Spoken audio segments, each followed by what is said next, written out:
I found that training my team members, there was a lot of assumptions happening. Oh, yeah, I showed them that like 5 times. Yeah, but did they get it? How do you know if they get it? See, you can't assume the mastery. Yes. You have to witness the mastery. Yes. So it's like, show it back to me. Mm-hmm. It's like Starbucks. I want a tall non-fat caramel macchiato with extra foam. They repeat it back to you. You want a tall non-fat caramel macchiato with extra foam. They got it. Yeah. So now on the training checklist, they were shown and we witnessed the mastery. And we didn't assume it. We didn't just take their word for it. Right. We allowed them to show it back to us.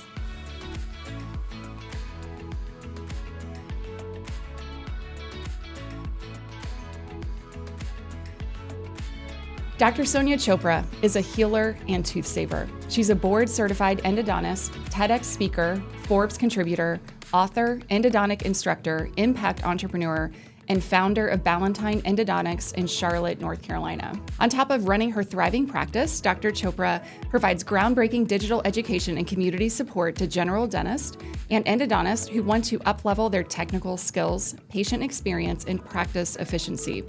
Through her thoughtfully designed courses and in-person programs, such as her award-winning eSchool, she is revolutionizing endodontic continuing education through the simple, tangible lessons rooted in her own diverse experience.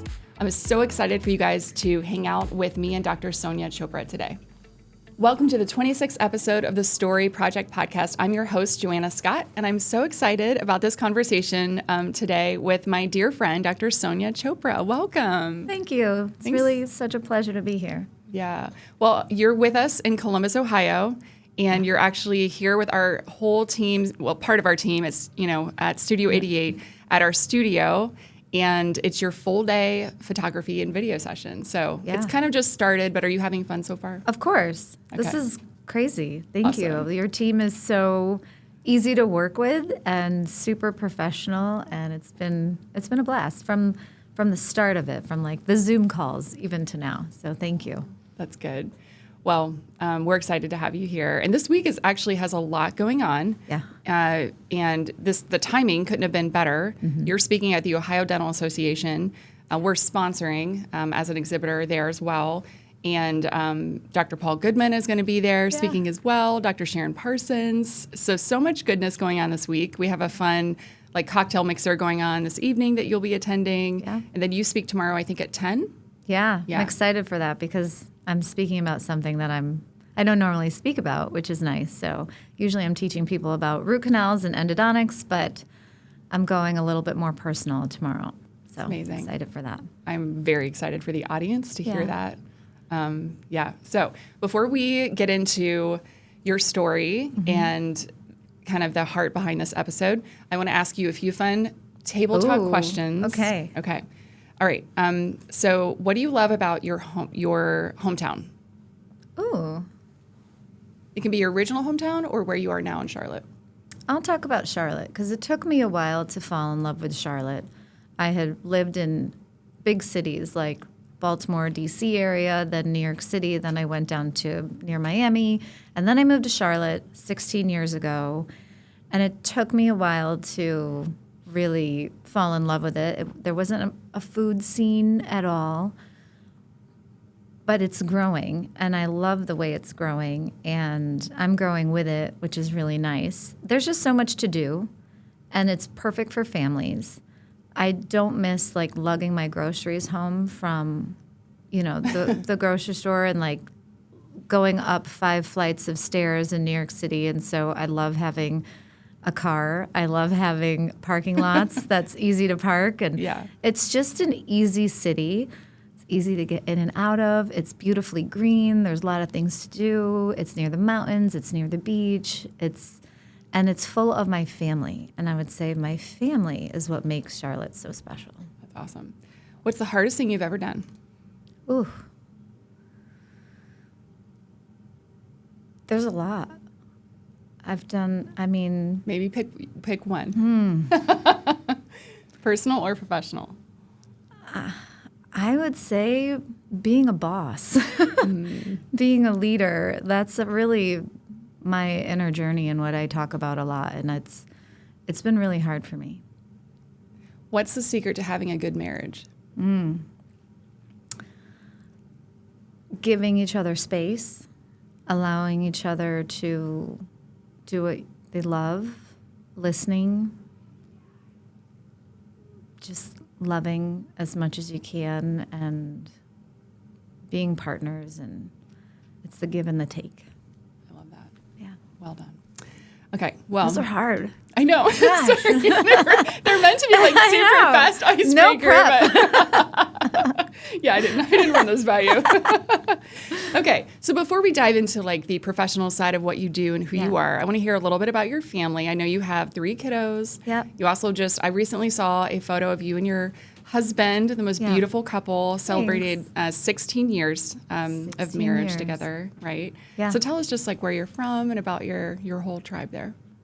So I'm originally from upstate New York, and then I moved to Charlotte, North Carolina after I did my endo residency, and that is now where I call home. And we picked Charlotte, North Carolina because of family. My husband has a big family in Charlotte. It goes beyond his sisters and his parents. He's even got uncles. Like, I feel like our whole village is from Charlotte. And I love that because Christmas is minimum 50 people. Oh, wow. Yeah. It's beautiful. Awesome. And you know, we've contemplated leaving, but we can't because our kids are so rooted in the family. And I love the relationships that my children have with their cousins. There's 8 cousins.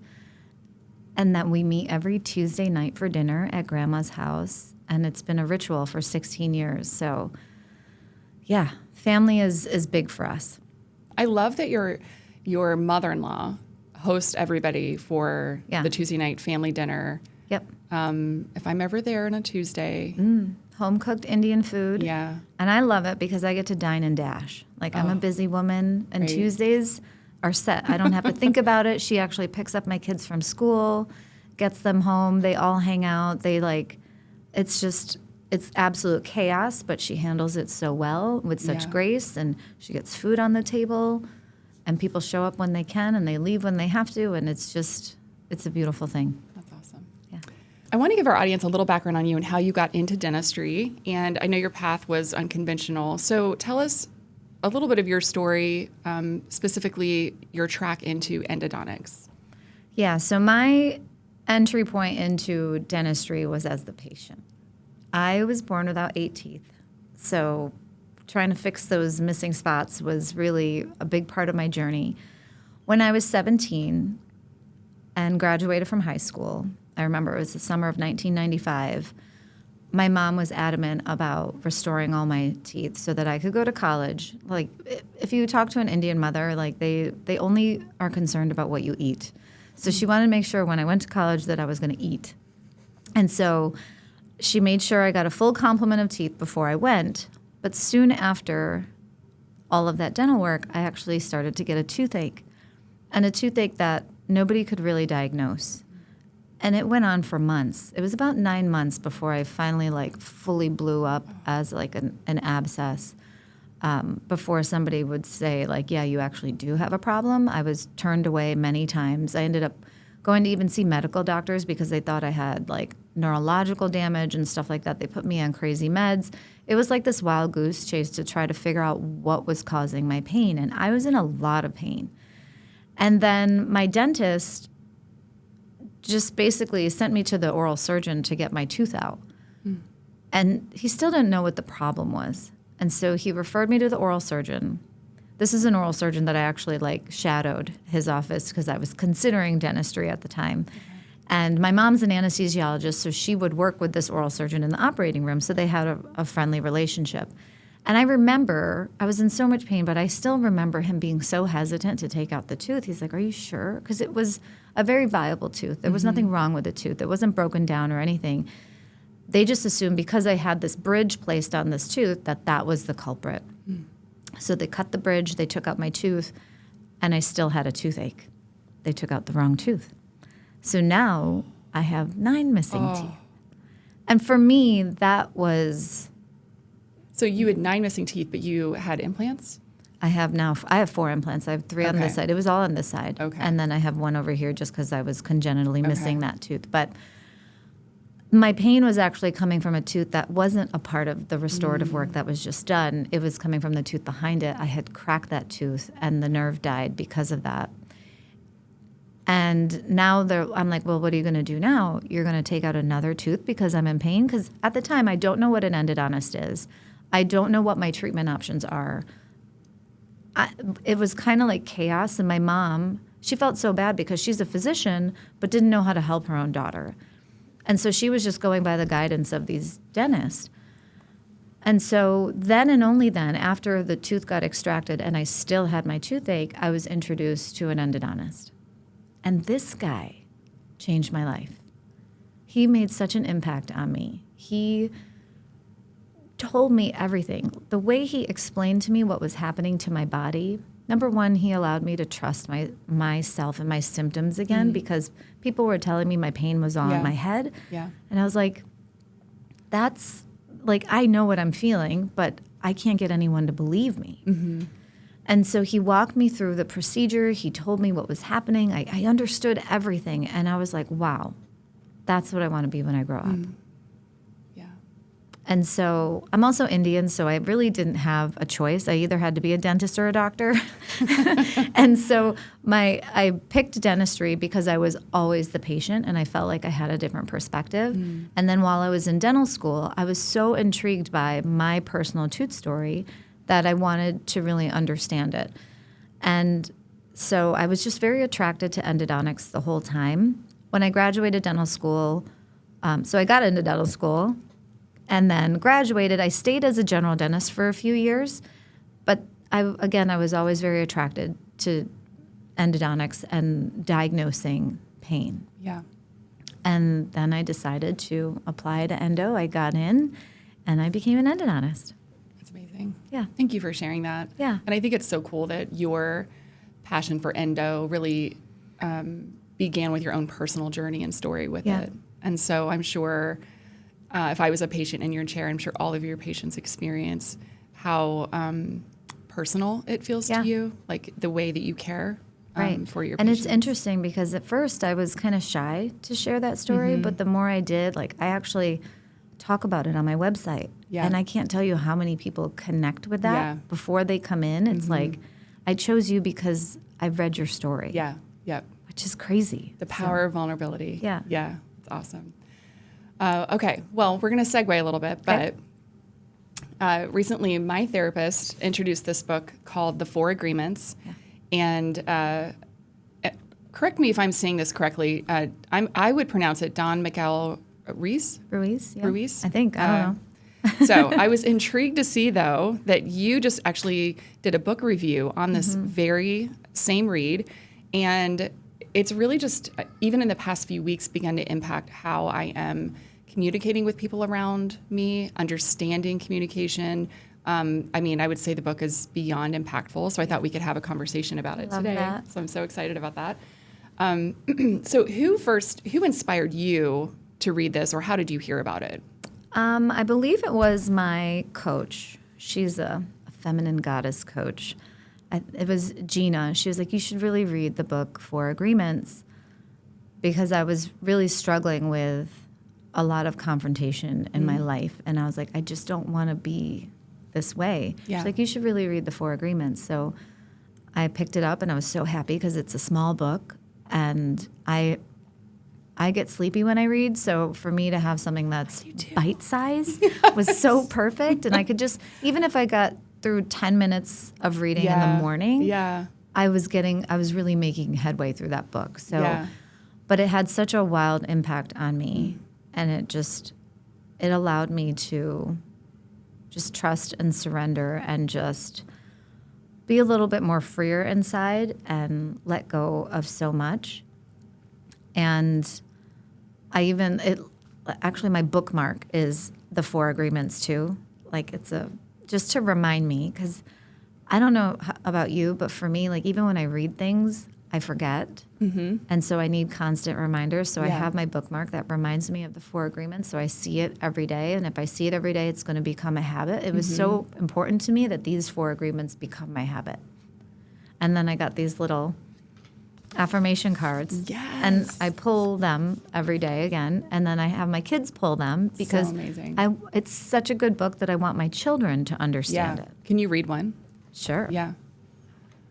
I didn't even know this existed, so It's I'm totally so going to much get fun. a box. It's so much fun. So this one says, be impeccable with your word. Realize the power of your word. And then your word is the power that you have to create. It is a gift that comes directly from God. And I mean, it's just so nice. And again, that daily reminder is for me what makes this habit and what makes these agreements stick in my life. And I just feel like I can be a better person. Right. Yeah, that repetition, I think, is everything completely. So the first agreement is be impeccable with your word, as you mentioned. So you shared in your book review that being impeccable with your word comes down to saying what you mean and meaning what you say. Words are powerful things, as we know, so they can either create or destroy, you know? So we have to use them wisely. So how has this principle specifically impacted the culture, let's say, in your practice? Yeah, so integrity for me is such an important word. It's a core value that I really hold. It's something that I believe that the rest of my team should also hold, and that's the type of person that I'm in search of. You know, when we are having conflict on our team, it is my responsibility as the leader to direct the person. Like if you have an upset with somebody, it's okay to feel your feelings, but you don't come to me and complain. You need to go to the person that you have the issue with. And all it means really when you have an issue is that you need more clarity, which I think goes into another agreement. But my job as the leader is to say, hey, we're not talking shit about anybody. Yeah. We are going to go seek clarity. Yeah. And when you seek the clarity, you get the resolution. You don't take the thing personally, right? Yeah. You don't make an assumption. I feel like they're all connected, these agreements. But really, I think it's commitment and integrity. If you say you're going to do something, commit and follow through. But also, like, just be honest. That, you know, whether it's treating your patients, whether it's the treatment plan you give, you know, I can't tell you how many people are referred to my practice that they think they need a root canal, but they actually don't. And so that's another way that I'm impeccable with my word. I'm like, you know what? I don't think treatment is warranted here. Let's bring you back in 2 weeks, see what happens to your symptoms. And so many times they're like, oh my gosh, I feel so much better. Because guess what? They just needed a few weeks to get over just getting a new crown. Yeah. So it affects my treatment plan. It affects the way our team comes together. It makes sure that we don't have drama on the team. Yeah, about that. So regarding team, have you noticed that since your team, obviously you've introduced them to the 4 agreements, and then obviously they, especially your kind of legacy team members, probably know it really well. Has it helped reduce like gossip and all of that drama? It has, but again, just like me, I'm human, I forget. And I think when we're in the thick of life, we forget, right? And so we actually have team agreements separate from the 4 agreements. And we, every morning huddle, we try to recite them, you know, but we always have to be reminded. So people are going to always fall to a default. Yeah. And I think these also they're just good reminders that, you know, we all are trying to come from a place of love. Yeah. Yeah, I love that. All right, the second agreement, don't take anything personally. Yeah. Yeah. So like for our audience, since you guys have probably not read this, here would be like the summary. Whatever happens around you, don't take it personally. Yeah. It's super simple. So I'm a huge fan of the Enneagram. You and I happen to be Enneagram 8s, Yes. and we reference it often, which is why I think we're totally sisters. We get each other. We do. And 8s, for those of you who aren't familiar with the Enneagram, are protectors, challengers, often strong leaders with a bias for action. And it's worth mentioning because I know that you and I have talked about how at times we struggle to truly hide our feelings and how we really can, it's easy for us to be authentic and not fake, you know. Right. I'm a terrible faker on my face. Right. What you see is what you get. Yes. Yeah. I'm not going to pretend, and I'm very direct. Yes. And that is hard as a leader. Right. And my team has to understand. Well, especially when you're in a high-stress environment like dentistry. Yes. So how have you applied this agreement when dealing with your team as you navigate all of the stressors in your endo practice on a daily basis? So I understand that everybody can have a bad day. And I ask my team that, hey, even Dr. Chopra can have a bad day. You know, I can be stressed. Or maybe the case in front of me is stressing me out. I think dentistry is full of energetics. Every day I sit down and I absorb my patient's energy. And when they're terrified of getting a root canal, because nobody wants to get a root canal. Right. It's one of the most terrifying things. I mean, like people say it, there's nothing worse than getting a root canal. Oh. And that's my freaking job. I'm like, I tell people, I'm like, I wish I was giving you a facial. I get it. I'm not giving you a facial. But that fear, right? Like maybe they had a previous bad experience. Like that patient's exuding this fear. I'm absorbing it. Like sometimes I'm going to be different, and you may come to me and try to ask me a question while I'm doing that. And I may be short and snippy, but I don't mean that at you. Mm-hmm. And I feel like a lot of times my team wants me to be their best friend 100% of the time. Yeah. And I'm like, I'm just focused. And if you understand that I'm an Enneagram 8 and I am very direct and I'm very to the point, and you understand my personality, but I also understand your personality, that how I talk to one person has to be a little bit different than the other person. Like, but when we don't take things so personally, and you catch me now in the back office, and then all of a sudden I'm relaxed because I'm not with the patient. I'm not worried about separating file or this and that. Yeah. You see my different moments. You see my different sides, and then you realize that that moment had nothing to do with you. And so everyone needs to understand that every single person is allowed to have a bad day and a bad moment, and that we're not perfect. And when we have that understanding, again, we can always come from a place of love. Yeah. Even this morning, on a personal, applying this in a personal way, my daughter, I'm getting her out for school, making breakfast, all the things. I can tell she was tense, and not wanting all the love, and Mom, I don't have time for a hug, and I'm headed out for the bus, and it was just like this. And I always want to hug and kiss my kids when they, leave, right? And I had to just kind of go, okay, she does not want to hug right now, so I'm not going to force it on her. Right.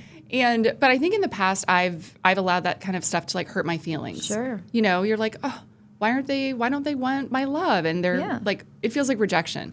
So now this has really given me the tools to go, something's going on inside of her. Right. I think she probably actually is stressed about a test that's coming up. Right. I was just going to say that. Yes. Yeah. There are things that, students and kids experience, just, levels of anxiety, and they don't always talk about what they're going through, where their headspace is. Right. So, I mean, not taking things personally, even with your own children, right? It really can feel actually very empowering. Right. Or even with your husband. Like my husband's a 5, an Enneagram 5. He's a thinker. Yes. And therefore, he's always stuck in his head. He has analysis paralysis, but he's an observer. Whereas I'm very open, direct, extroverted, he's introverted. We are two different people. Yeah. We process life differently. And sometimes, I need the clarity. Be like, hey, is everything okay? Did I do something? Right. If I did, just let me know, because I don't know what I did, and I probably did it, but I probably didn't mean to do it. The intention wasn't there, but I was probably doing something super fast. So, again, I have to be careful, especially with my marriage, because we are, literally opposites. Yeah. Yeah. I just could hear my husband, if I could have a penny for every time he's heard me say, I didn't mean it to come across like that, or that wasn't my intention. Right. I mean, you get it. Yeah. It wasn't. Right. It just came out a little unfiltered. Right. I've really had to watch my communication. And I realize when I have more time, then I can allow myself that pause Yeah. to soften my words. It's the same thing I'm saying, like, but it's how I'm saying it is in a different frequency.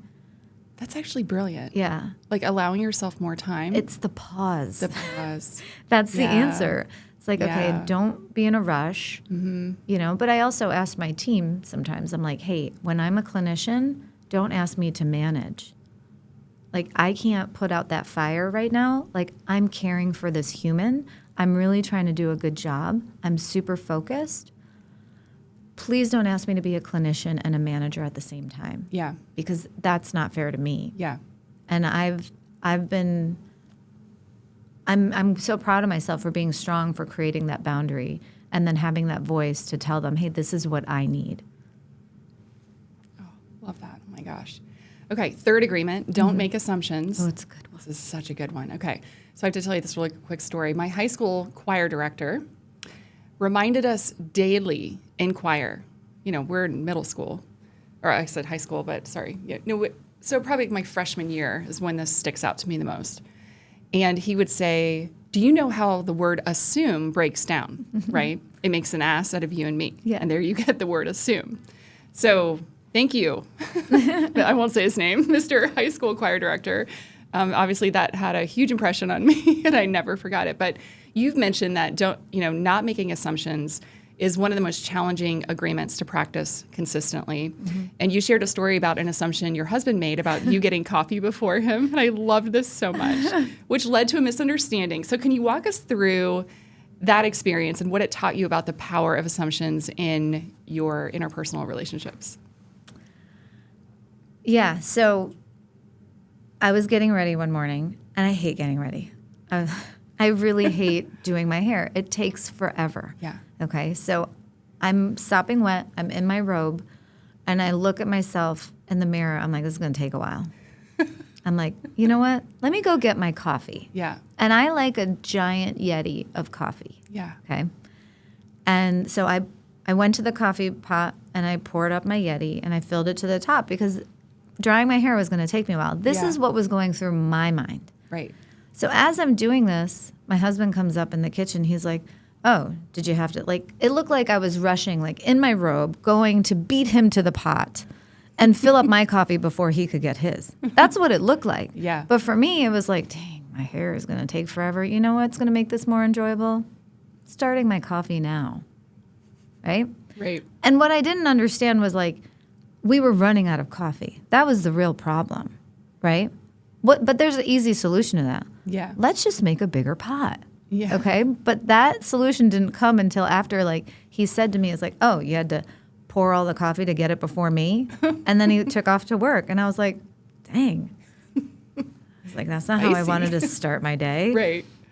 But I could see how he thought that because it definitely looked like that. Sure. But that's not what was going through my head. And so that was a huge assumption.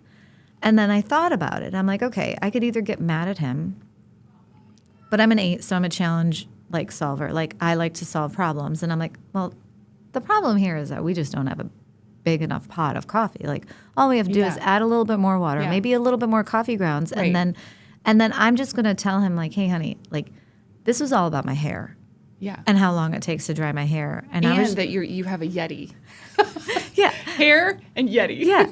And I like to intermittent fast. And that amount of coffee gets me through my intermittent fast. So I get to noon with that pot, with my Yeti of coffee. So that was going through my head. Yet he assumed that it was like, oh, let me get it before he did. And I'm like, that was just a perfect example of how people make assumptions and how it can create conflict. And I think it's everybody's responsibility before they speak to have that pause, myself included, okay? Yeah. And gain clarity. Yeah. And then I think we'll be living in a more beautiful place. Mm-hmm. Far less conflict. Yes. Yeah. Wow, super encouraging. Yeah. I do this with my team too. I think this is really important if we're just going to bring it back to dentistry and our practices. I found that training my team members, there was a lot of assumptions happening. Oh, yeah, I showed them that like 5 times. Yeah, but did they get it? How do you know if they get it? See, you can't assume the mastery. Yes. You have to witness the mastery. Yes. So it's like, show it back to me. Mm-hmm. It's like Starbucks. I want a tall, non-fat caramel macchiato with extra foam. They repeat it back to you. You want a tall, non-fat caramel macchiato with extra foam. They got it. Yeah. Right? You need to witness the mastery, not assume the mastery. And see it in action. Yeah, like, okay, I showed you 5 times. Now you show it back to me. And actually make the drink. Right. And then we'll see, okay, yes, you do have it. Mm-hmm. So now on the training checklist, they were shown and we witnessed the mastery. We didn't assume it. We didn't just take their word for it. Right. We allowed them to show it back to us. I find that so interesting because as Studio 88 grows and we are, we're pushing 40 team members now. That's amazing. And it's, a culture full of tons of millennials and tons of Gen Z. Yeah. I'm one of the older Gen X people, but it's okay. Yeah. But everyone learns in a different way. And when we're onboarding new team, I have found that to be, we've had to be really intentional with the way people process information and the way they're grasping things. And it can be a very individual thing that isn't. Some people are visual. Some people are audible. Right. Like some people have to do it or write it. You know? Yeah. So I love that you do that. That's okay. Final agreement. Always do your best. Yeah. This is a fun one. So obviously this is pretty straightforward, but it can be, I think, often hard to maintain consistently. So what I'd like to ask you about always do your best is our personality types, we're very driven. Yeah. Maybe type A. I've heard that before. Of course. Can you speak about the tension that we live with to daily produce constantly, right? We're always producing, and how that can take a toll on us physically, mentally, emotionally. And then on the flip side, how we also don't want to become lazy. Right. And we don't want to become, have a lack of urgency with what we're doing, because that's part of the charm and beauty of who we are and what we do. Just help us with the tension between the two, like especially the hustle culture, right? Regardless of your profession, and then also the tension of living life as a whole human. Yeah. So I love to go. I love to create. I love to try new things. It's part of my human design. Like that is me, and I really identify with it. But I also understand that sometimes my best is when I rest. And I need to recharge. I don't think that's in the book. No. That's very good. That's a Chopraism. Yeah, we should coin that. It's a Chopraism. But yeah, like it's okay to rest. And in fact, sometimes my best ideas come from that time and space that I give myself and I'm reflecting. Like reflections give me so much wisdom and I need to almost schedule in the rest. Otherwise, I show up and I'm grumpy and frustrated and nobody wants to be around me and I'm in a bad energy and have this low vibration. And so I think when people honor both and like work hard and play hard, like that's why I take the whole month of July off, because my brain needs it. But I'm actually gaining so much creativity during that time that it supports my go season. Yeah. And I just like to be back and forth. So I think really people need to hustle in a different way and hustle for fun too. Yeah. Yeah. What about let's say with your team, and when you are, even whether it's onboarding new team members or whether it's just a piece of the culture that you really want ingrained, I love always do your best. Because there's so much heart and passion behind that. Right. And I naturally operate with a sense of urgency, and I always strive to do anything that I'm doing with excellence and not below par, or not give it 80% but not the full 100. Right. How do you pass on qualities like that with your team without them feeling like pressure? Yeah. So I don't like to call mistakes mistakes. I like to call mistakes lessons. And it's interesting because, like, sometimes I feel like my team does not hear that from me. Like, I truly don't mind the mistake. All that tells me is that you need more support.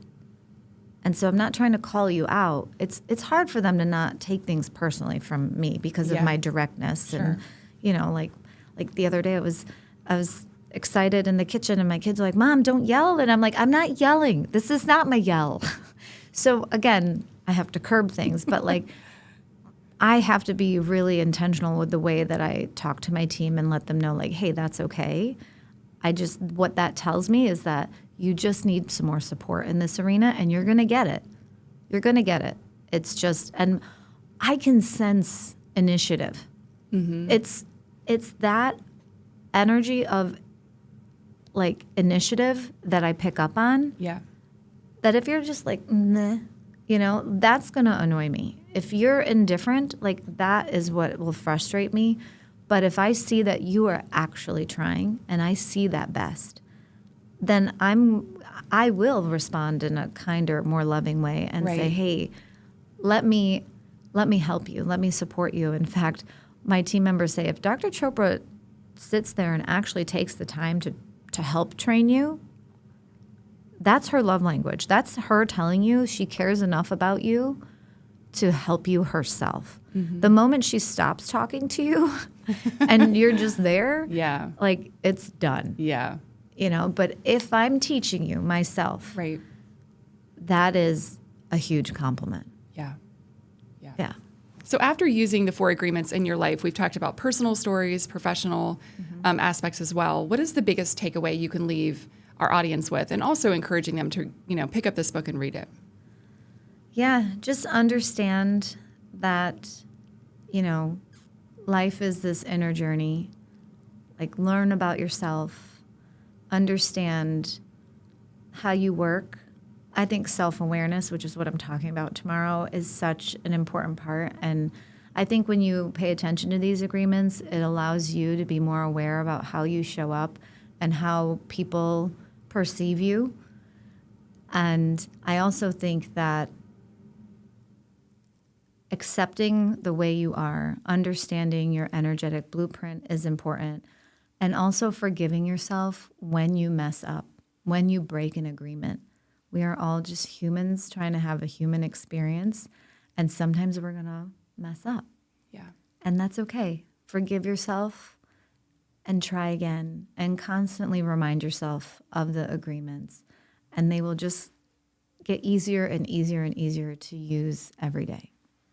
I love that. My goodness. As we wrap up this episode, I would love for you to share just anything with our audience that you have going on currently, whether it, you know, anything exciting, anything you're working on in the future. And I know you always have a lot going on. I have a lot going on. You know, I'm always having fun teaching general dentists how to do endo. So eSchool is a big program that I run to really help fill that educational gap of endodontics. What's interesting is because I started putting out blogs to, like, help fill that void, patients have actually started to find that content, and they really connect with it. And so I see that oral health is getting to be more important to the general population.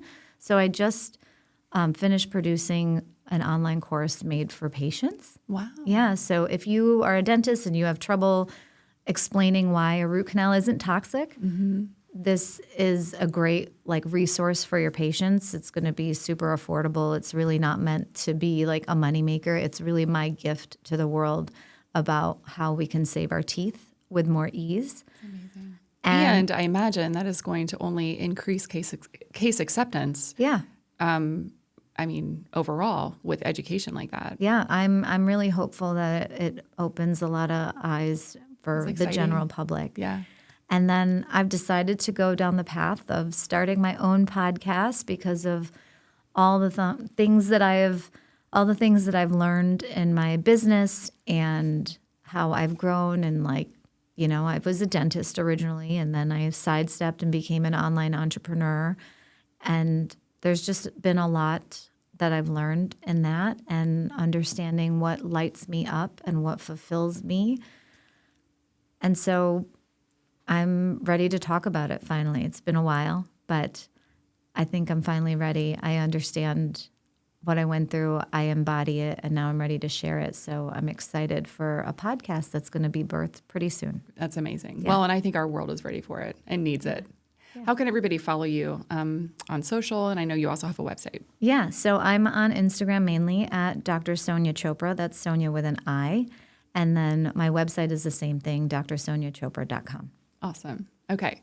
Well, thank you, Dr. Chopra, for being with me today, just for this rich conversation. You were an amazing human and wife, mother, endodontist, and educator, speaker. You have a lot of hats, but yeah, you're all around really cool. Thanks. I love my eights, so thank you. Yeah. So this podcast is for women leaders in dentistry. Thank you so much for being a part of this episode. Thank you, Dr. Chopra, and we'll see you guys next time.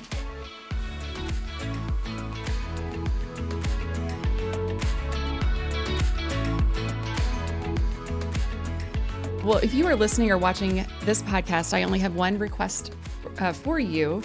I'm sorry. Let's try that again. Next month, you will. Nope. I can't go off. Okay. Okay. If you're listening or watching this podcast, I only have one request from you. Subscribe and leave a review if you really enjoyed at least something. Just one thing. I just hope you like one thing.